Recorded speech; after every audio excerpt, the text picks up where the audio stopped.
Hey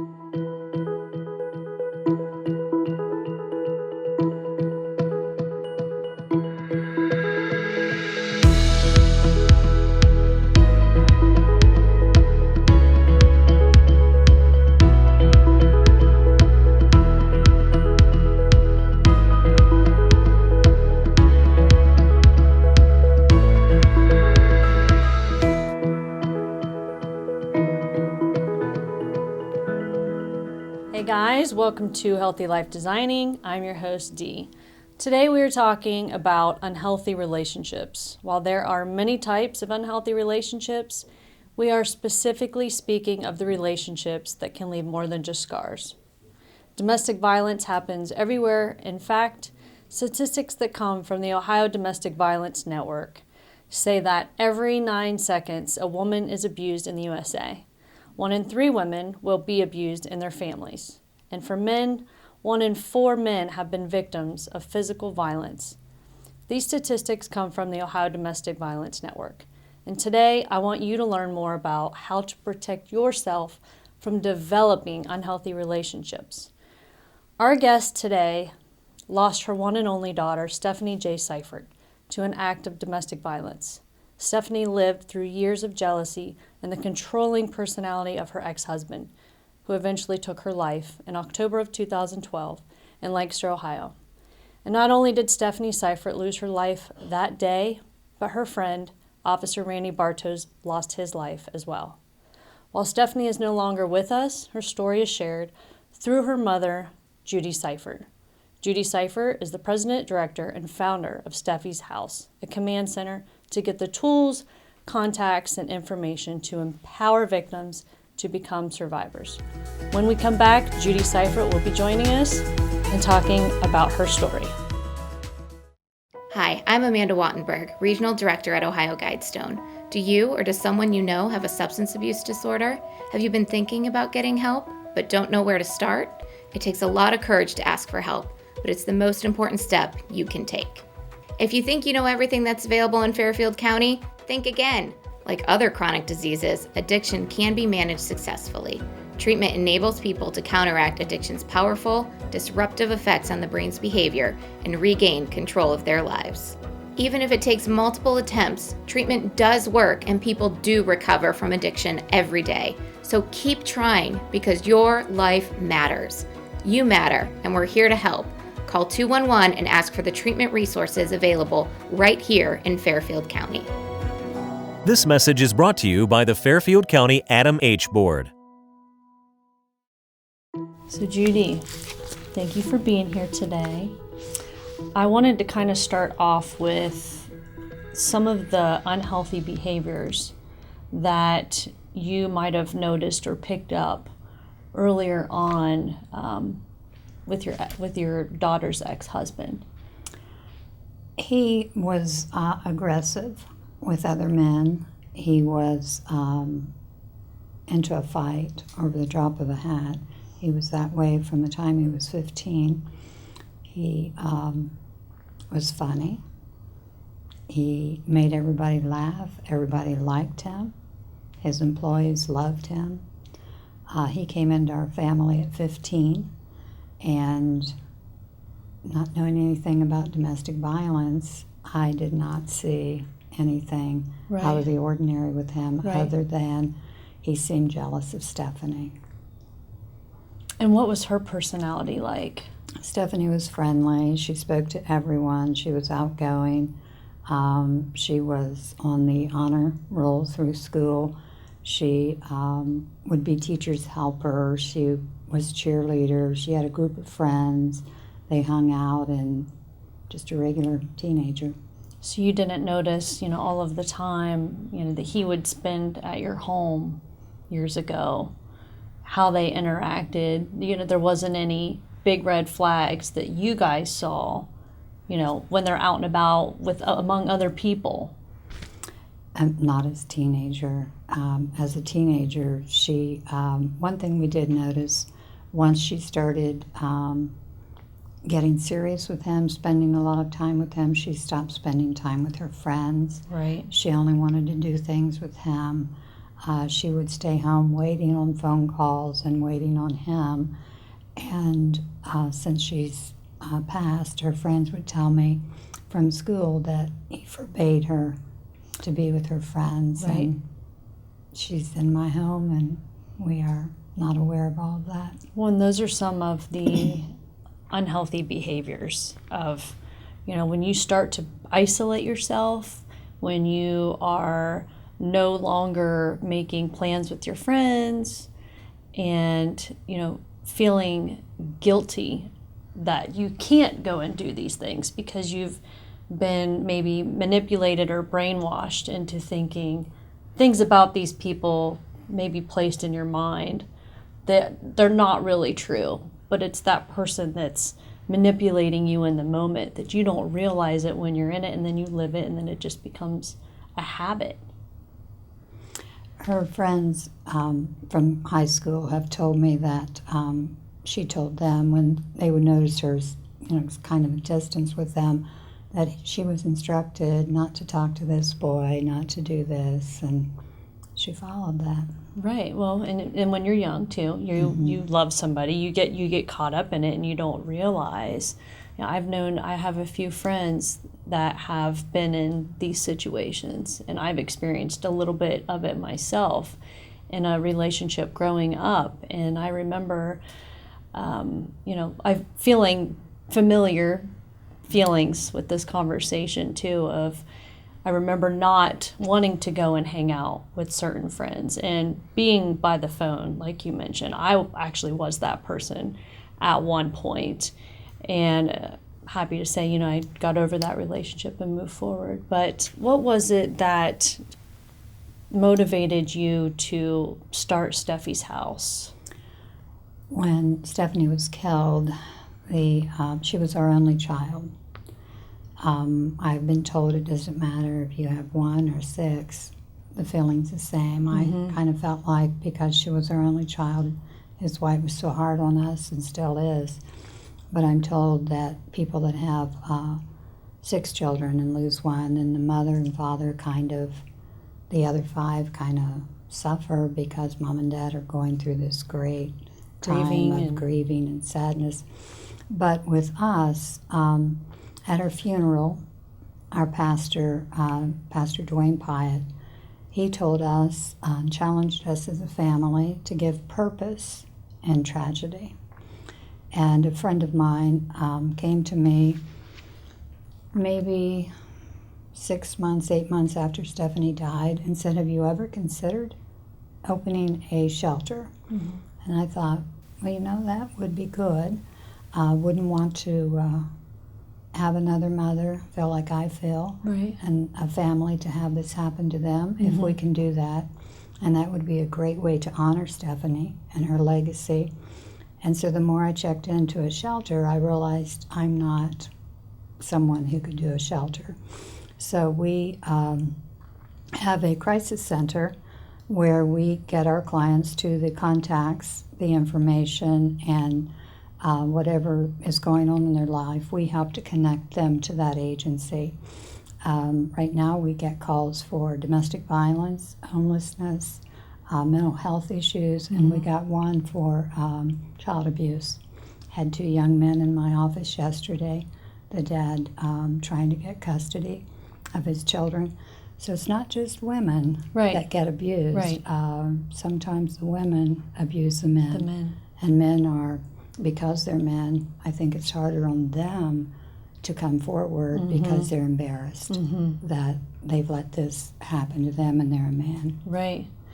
What are the steps if somebody feels like they're in danger or their life, could be in jeopardy?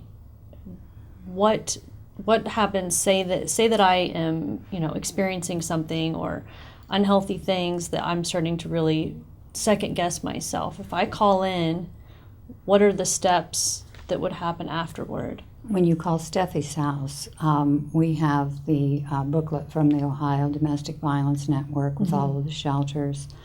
Since doing this since 2014, we have a large list of contacts. And so what we do, we have a victim advocate. And if you need professional advice, we connect you with Audie our victim advocate. But if you've just called in for general help and questions, then I go and I find all the contacts. After you share your story with me, I send you lots of options. We don't want to box someone in. Right. We tell them what this organization offers, what this organization can do for you. And we always strongly suggest they go to our website and look at that safety plan, because when women decide it's time to get out, that's when they're the most vulnerable to be hurt if they're serious. They always feel they're serious, but statistics show that it takes 9 to 10 times for them to leave this abuser, with the 10th time being the time most likely they're really going to do it. And so they need to realize when they're serious about leaving, then they're in grave danger. Stephanie was divorced 5 months, and she falls right into the category of these statistics that that's when you're the most vulnerable to be hurt. Right. And I don't think I have it here with me, but you also have a small little piece of paper that you guys have that are in different locations. What did we call that? What did you call that? It's we had it printed up on waterproof paper, and it's just to alert women. It's got a little paper punch hole on it. We put it on a hook and we give it to organizations, businesses, and they place it in their bathroom, women's bathroom. And when they're alone, it has all of our information. And if they feel that they need to talk to someone and they can't do it because he's with them so much, then there's a chance to slip it in your purse or your bag. And right, it goes unnoticed. And you, like you said, it's waterproof. I just really want to thank you for being here and sharing a little bit about Steffi's house. And I know we didn't get into a lot of the big details with your story. I wanted to just try to really get right to it and put it out there for people and know the seriousness of when you are in an unhealthy situation, listen to your instincts. Because I know for myself, looking back, I had the instincts, and Judy and I spoke about this earlier on, that I know I chose not to listen to those back when I was younger because of all of those things that had maybe been planted in my head, pushing everybody close to me away. It's not what you want to do. In fact, I think reaching out to those people closest to you is the scariest thing because you feel embarrassed and insecure. Why would this happen to me? But get in contact with Steffi's house. If you have questions about anything, or if you need to talk to somebody, like she mentioned, there is a victim's advocate, but you have, you guys are affiliated, or you have contact with how many different shelters? 70? all of the shelters in All Ohio. of the shelters in Ohio. So is it steffishouse.com? It's steffishouse.org. steffishouse.org for any other information, and you can also check out their Facebook page at Steffi's House. Right? Yes. When we come back, we will be inviting pro MMA fighter, personal trainer, and self-defense instructor, Chelsea Lagrasse, to the show. She is here to share some of her story of being a victim of domestic violence and how she now teaches others how to protect themselves. More when we come back.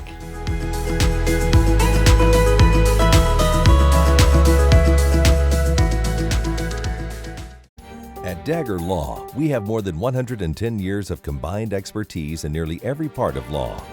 What I think sets us apart from any other law firm is our ability to work together. With us, you're getting a trusted partner, in addition to a team who can help you with a growing business, changing family, planning your future, or dealing with land issues. It's a challenge every day, and you meet an awful lot of nice people. Your case matters. We'll take the time and the energy to ensure that you have a quality experience, quality representation. Whatever you need, we have a lawyer who can help. Dagger Law. Local, trusted, experienced. The Frankie Smith Funeral Home and Crematory in Lancaster and the Johnson Smith Funeral Home in Baltimore have a long and wonderful history of serving our community.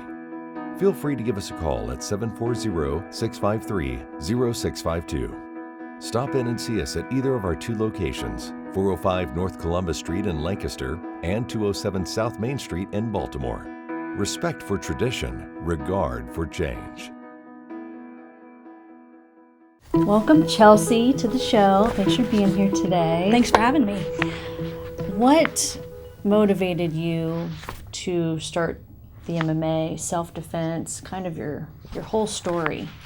So I was married for a few years, and it was an abusive relationship, and then I finally got away from that and started getting back to doing things on my own, and I really wanted to learn self-defense because I didn't want to ever be in that situation again. So I went to a local gym in Lancaster to start learning self-defense, and they taught jiu-jitsu and kickboxing and MMA, and I just jumped right into it and fell in love with it. And yeah, a lot of the other people there that I was training with were competing, and so I wanted to try it too, naturally, and the rest is history. Chelsea is now my self-defense instructor.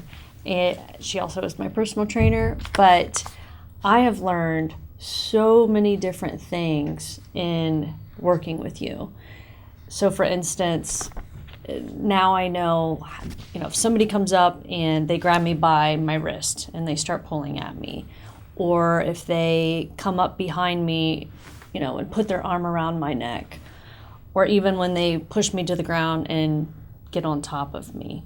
You've kind of walked me through and break it down in steps for me to better understand how that works. Yeah. There's all kinds of dangerous situations that you could possibly find yourself in, and I try to teach different things for different situations, and we talk about how it's not always going to be pretty and it's not always going to be cut and dry, but the key is to be in that mindset of fighting back and not giving up and standing up for yourself and learning different little tricks here and there to help keep you safe. Mm-hmm. So there's a lot to it, and you've learned that you got to keep practicing it over and over and for it to stick, but there's lots of cool things that you can learn. And speaking of learning, for the self-defense, Chelsea not only is a personal trainer and can teach self-defense, but she is a pro MMA fighter. What's that like? And, can you compare what your personality, what you were like before you kind of stepped into that role?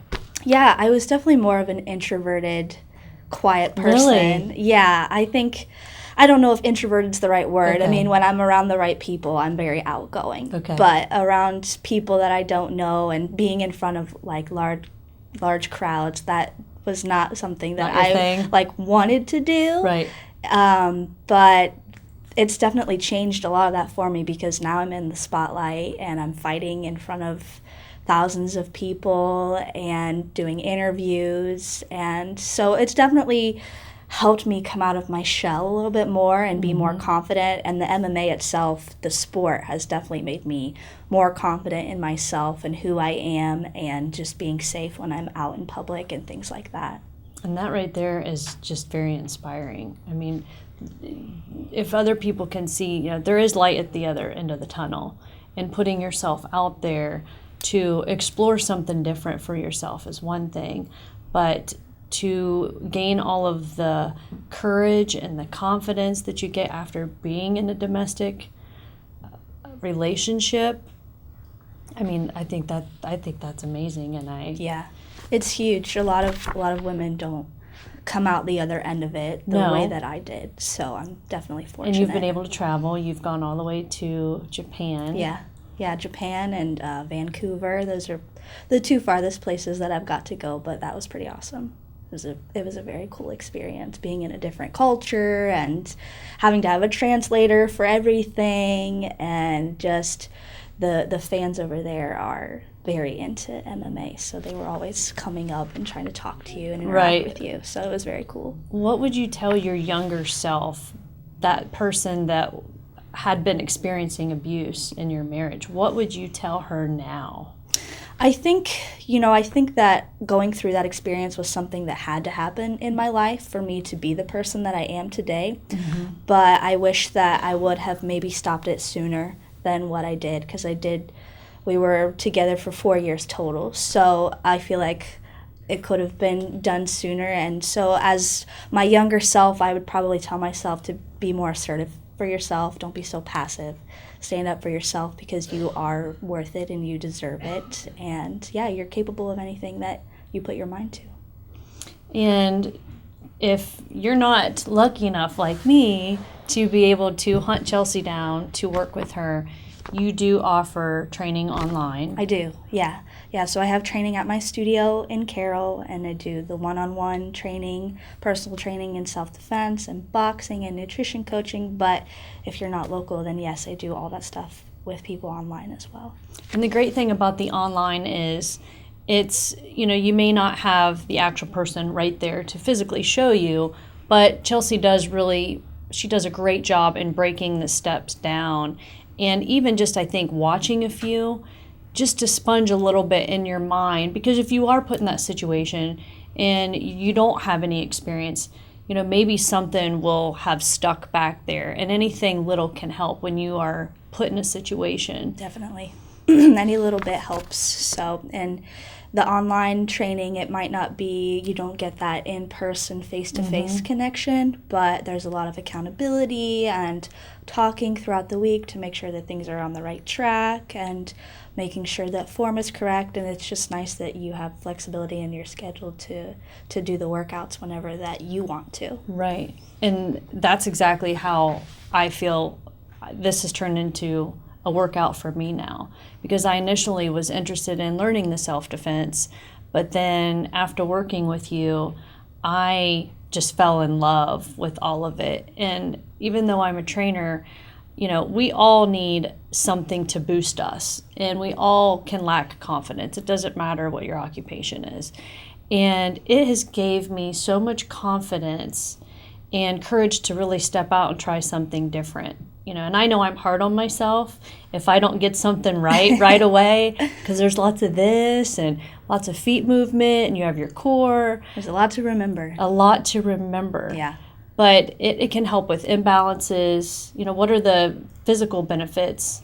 Yeah, so a lot of people that start doing self-defense and I introduce them to the boxing and kickboxing, they fall in love with that. And it's a great workout. It forces you to work on your cardio, your endurance, your focus, reaction time, your balance, coordination, all of those things. So it kind of encompasses all aspects of physical health. Yeah, I love it. I love all of it. Well, now that we know some of the unhealthy behaviors that present themselves but can lead to more than just putting someone in the hospital, remember, check out Steffi's house. They have helped thousands of women, and they have access to shelters all over Ohio to get you resources you need for someone to talk to.